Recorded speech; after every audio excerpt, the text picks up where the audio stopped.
La différence entre l'homme des cavernes et nous, c'est le résultat de la science. Et ce n'est pas une opinion, c'est de la science. Notre monde n'est pas si moche. Jusqu'où voit-on dans l'univers ? À l'œil nu, jusqu'à la galaxie d'Andromède, l'objet le plus lointain observable depuis la Terre. Elle se situe à 2,5 millions d'années-lumière, c'est-à-dire que la lumière qui atteint nos yeux lorsque nous la regardons a été émise il y a 2,5 millions d'années.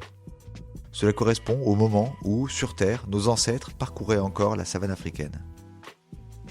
Les photons, particules qui composent la lumière, filent à la vitesse folle de 300 000 km/s. Dans le cas d'Andromède, ils ont parcouru 160 milliards de fois la distance Terre-Soleil avant d'arriver jusqu'à nous. Pour voir plus loin, on utilise des télescopes placés en orbite, comme Hubble, afin d'éviter les perturbations de l'atmosphère. Avec son miroir de 2,5 mètres de diamètre, Hubble a pu capter la lumière de galaxies vieilles de quelques 13,4 milliards d'années. Le VLT, Very Large Telescope, le télescope terrestre le plus puissant, est installé dans le désert d'Atacama, au nord du Chili. Il a observé des galaxies presque aussi lointaines que Hubble, mais surtout moins lumineuses grâce à son miroir 3 fois plus grand. Les prochains télescopes actuellement en projet permettront de voir encore plus loin, peut-être jusqu'à 13,5 milliards d'années-lumière. Plus près de la naissance de l'univers, il y a 13,7 milliards d'années.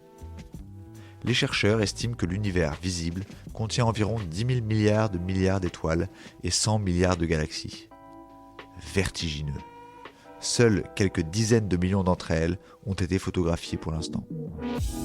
Super, j'adore. Alors écoute-moi bien, je vais essayer d'être clair avec toi. Ouais, génial. Pourquoi l'eau dans le nez fait-elle mal ? C'est généralement l'effet d'un stress de la muqueuse qui tapisse les sinus. Ce stress est dû à une augmentation brutale de la pression, quand on aspire de l'eau par le nez par exemple, ou à une différence de pH, c'est-à-dire d'acidité, entre l'eau inspirée, celle de la piscine, et la muqueuse. La muqueuse gonfle, ce qui génère la douleur. De l'eau salée, comme celle de la mer, peut provoquer un effet semblable. Au contact de l'eau trop acide, ou trop salée, la muqueuse gonfle, ce qui génère la douleur. Pour les plongeurs en apnée, la souffrance peut provenir aussi du thermocline, la couche d'eau plus froide que l'on rencontre à une douzaine de mètres de profondeur.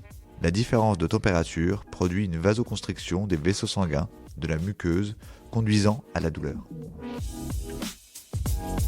Voilà. Il ne reste plus qu'à vous remercier de votre attention. Au revoir.